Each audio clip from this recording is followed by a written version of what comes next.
দেখো বন্ধুরা, আমি ভাত এখন বেড়ে নিয়েছি। তা আমি তো নিয়েছি, আবার তোমার বৌদিকে আমি পুরো প্লেটে সাজিয়ে দিয়েছি।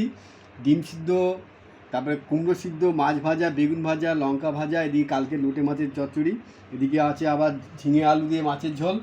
তোমার বৌদি মাছের ঝোল ভালোবাসে না, এই জন্য মাছ ভাজা। এদিকে আছে লাউ শাক আলু বেগুন দিয়ে একটা মাখা মাখা হয়েছে। তা বউকে আমি ভালোবাসি, কিন্তু বউই হচ্ছে জীবনের হচ্ছে চলার সাথী। বাবা মা মরে যাওয়ার পরে কিন্তু বই তোমার সাথ দেবে, কি তাই তো? হ্যাঁ, 101। তাই না?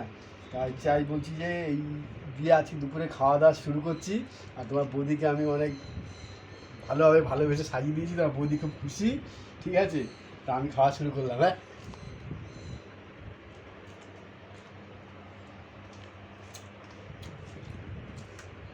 খেয়ে নাও গরম গরম।